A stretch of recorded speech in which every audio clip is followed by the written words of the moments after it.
grabbing one before work and then dumping it off at lunch, and then grabbing one after work, and then coming out the next morning before work and dumping it. So it's about 1.5 a day. Today is a Saturday and they're open until 2. We're on our first load today. I had to bring one out this morning that I left in the trailer last night. But we're gonna try and get as many as we can today. Check out this cable that I built that ties it into the truck, and you can see the difference. So we're pretty far up already. So we're past the difficult spot in a dump trailer, which is that initial lift, the first couple inches.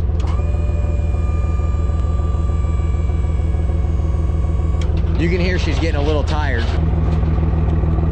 Now we're just gonna plug in those Anderson plugs to each other, and this cable goes back to the box to that battery. And now we've tied it in the truck essentially, so the truck alternator is now charging that battery.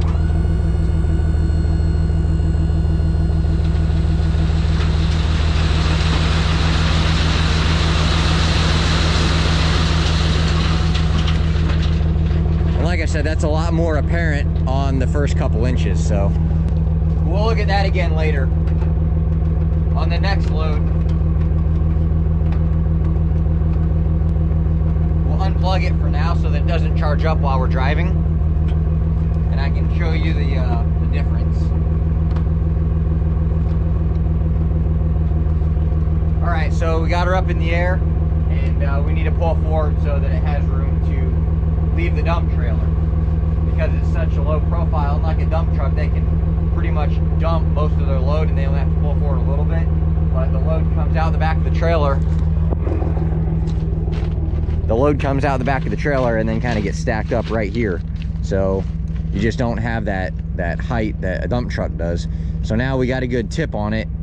We could tip it a little bit more, but we're gonna have to pull forward anyway. So we'll just leave it here and we'll pull it forward.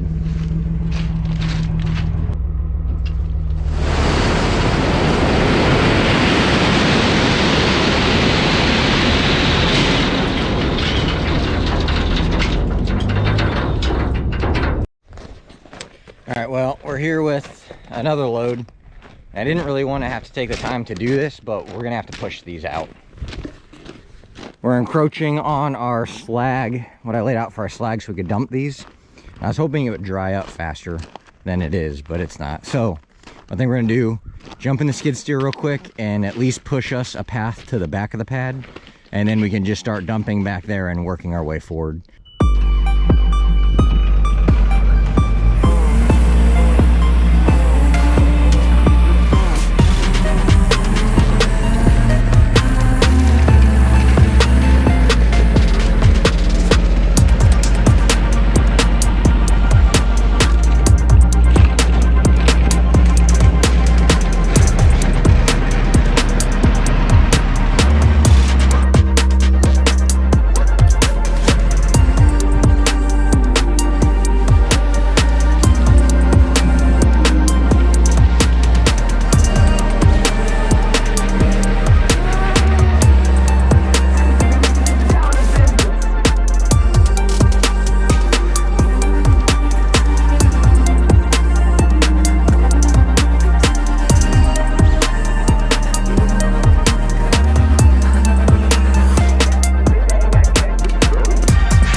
the next load.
Five of the threes, please.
supply area is $3.89 a gallon. And that just took $100. And it got us a little fuller than we were earlier this morning. I had to stop for fuel when I started this whole thing today. But I was on the other side of the station, or the other side of that pump, which is pointed downhill. I hate it when they don't make gas stations level. So it's pointed downhill, so you can't fill the fuel tank up. Well, this afternoon, somebody had that side blocked while they were in using the facilities. So instead of waiting, I decided to use the other side of the pump, which then essentially tops you off because you're leading down the other way, so you can, the highest part of your tank is in your fill neck. And I even had a full trailer on this morning when I filled up, so other than the difference between filling up on the high side of the pump or the low side of the pump, we're going to be pretty accurate. I will add up how many tons and how much money we spent at the crusher, and then we can divide it by how many tons we got, and that'll give us a price per ton that it cost me today to haul all this.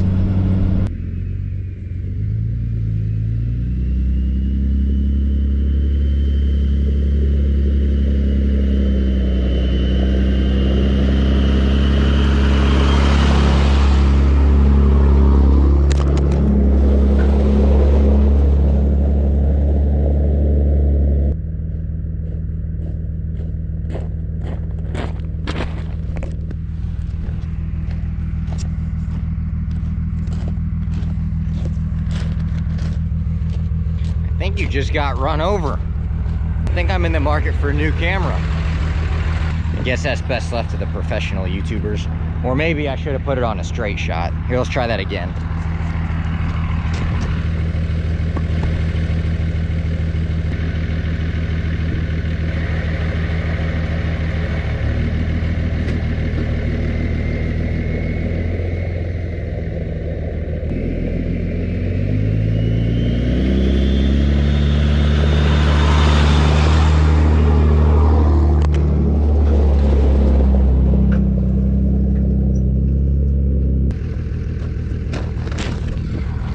We'll have to review that footage, but I think it's my trailer chains that are hitting the camera.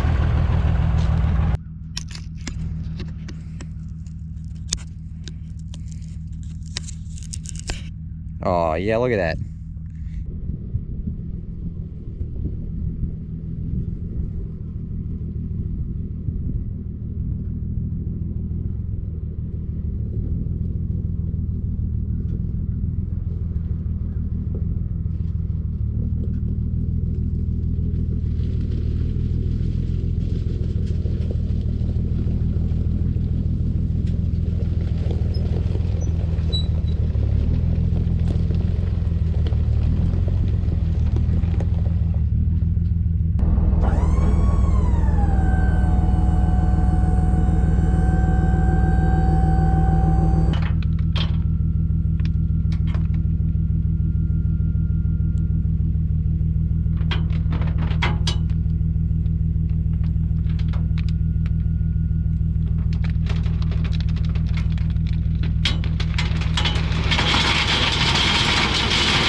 This trailer, when I bought it, had these like flimsy,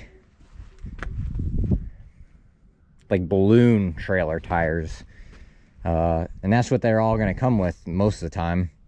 So I recommend the first time you have to replace them, get rid of those flimsy balloon tires and go with something that's more resembles like a tractor trailer style tire. just a stiffer sidewall. Just they're constructed a lot more, like a lot tougher. You know, they'll take a higher pressure, a higher PSI in them. Now you're not really going to be able to haul anymore with them because you're still going to be limited by your axles and your brakes and whatnot. But I feel like when they make these cheap tires and they put them on here, like, the tire is definitely your limit. With my other trailer moving out here to Virginia, I ran through a plethora of issues because of flimsy, crappy sidewall. There's the one that we blew on the interstate.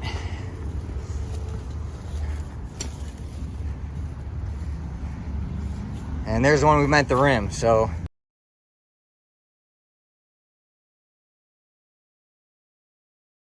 So now the other trailer also has similar tires to this. These are Trans Eagles. The other trailer has, man, I can't remember what they are, but, oh, it's right over there. We'll go look in a minute. But these are Trans Eagles. This is what I could get. I ordered them off the internet before my trip because the other ones, all of the belts had let go, so they were shaped like a motorcycle tire. So I highly recommend getting a sturdier tire like this. But let's see, max load in a single setup is 4,540 pounds. So per axle, they support, what, 9,080 pounds per axle, which is way overkill, considering that's a 7,000 pound axle. So we already talked about the charging system up here. This has a built-in battery charger. And sometimes I remember to plug it in and sometimes I don't. And sometimes you run enough loads in a day where you're wearing the battery out anyway, even if you did charge it. So we came out of here with 2 high gauge, which would be a low number. I don't know if these are 1 gauge. Let's see. But these are a welding lead essentially, but that just means they're real good because welders are cool. But that's a bad joke. Anyway, welders are cool. Just come out of here. I can't see what gauge these are, and I can't remember, but they're at least, I think, a 2 gauge, maybe even a 1 gauge. But anyway, so you come out of those and you go into an Anderson style plug. Anderson is a name brand. These are all, this is UCHEN brand, but it's rated for 175 amps at 600 volts. So plenty there for what we're using it for. And then this one goes, the ground goes to my truck frame, and the positive goes up to one of my 2 batteries, which are then charged off of my alternator when the truck's running.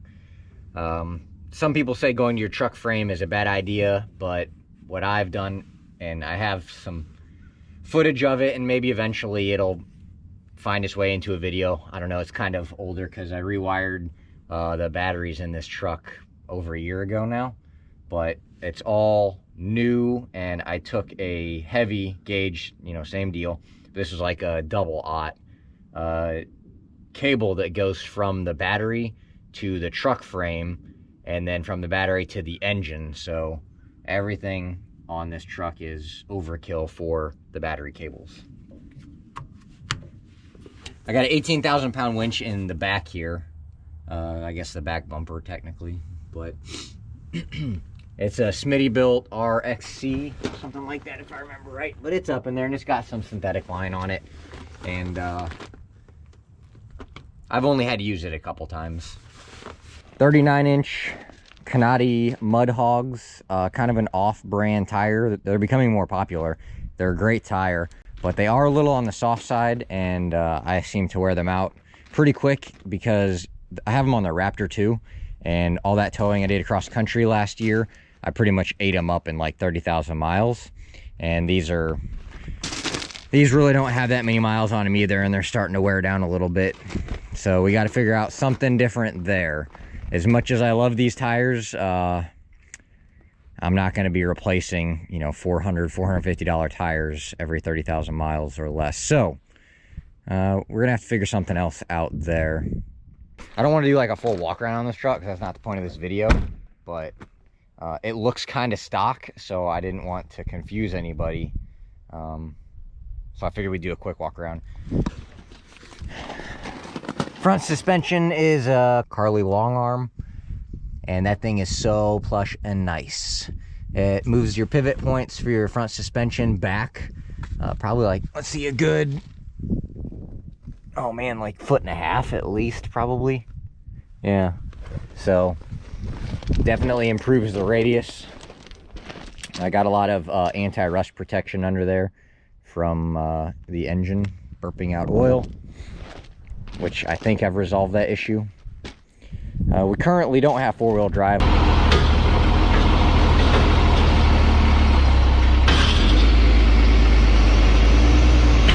Although we have lockout hubs here, which are a lifesaver, because I originally got these lockout hubs when I had a ball joint go, no, actually it was a U-joint go bad on the front end, and then it took out a ball joint.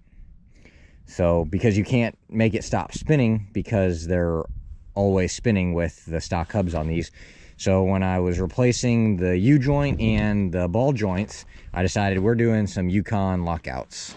And so unloading that behemoth of a undrivable military surplus vehicle, I managed to snap the, I haven't dug into it, but I think I snapped the short side axle shaft in this. And I've just been too busy to fix it. I have, like, you know, too many other things going on right now. So unfortunately we don't have four-wheel drive, but we do have a traction device in the rear and in the front. So although I've almost gotten stuck out here probably 5 times now, just a little more of the throttle and she seems to climb out with these big tires. So we need to fix that, but that's future Andrew's problem. We won't take much more time on this. Up front here we have a Badlands 12,000 pound winch. I love those winches. They're tough and they're not expensive. They've gone up a little bit, but what hasn't gone up in this world in the past couple of years? You used to be able to get those for $299 with the coupon that they produce every now and then, and maybe you're paying closer to like $100 more than that. I don't know what they're going for these days. I haven't had to buy one in a while. We got a video on this fuel tank. It's worth checking out, kind of cool. It holds 35 gallons. And then the point was I wanted it custom because I wanted to be able, that's a 37-inch tire. And I built it so that you could fit a 40 on there, because at one point this truck had 40s and 37s. I've had all different sizes of tires on this truck. I bought it with stock size tires, and then I put 35s, and then I went to 37s, and then I went to 40s, and then down to 39s. And I don't know what's next for the tires on this truck. I have some ideas, which are kind of ridiculous, but I'm thinking of toughness and longevity. I'm thinking about doing a 10-lug adapter and running semi wheels and tires, like 22.5-inch wheels, and then getting like some more aggressive drive tires. But those tires would last me a lot longer. Also harder to balance, if at all possible. But you know, 39-inch mud trains, she doesn't ride much like a princess down the road. Definitely some vibrations, but I just don't know. So let's crunch some numbers and figure out our investment in today, and we won't be able to equate our time value.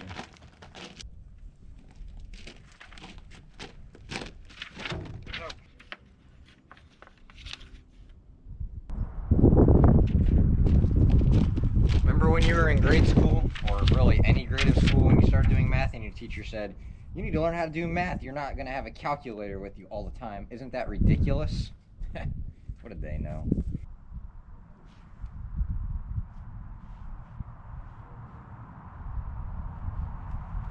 Roughly $119 per load to deliver this number 3 crushed concrete to my property.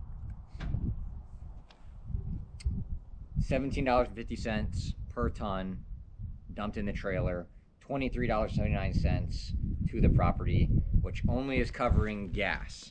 That's not going to cover, you know, wear and tear, tire usage. Tomato, tomato, potato, potato. That wraps up this video. I hope there wasn't too much rambling, but you're welcome to fast forward when you think so. So I'll see you on the next one, I guess. Thanks for watching.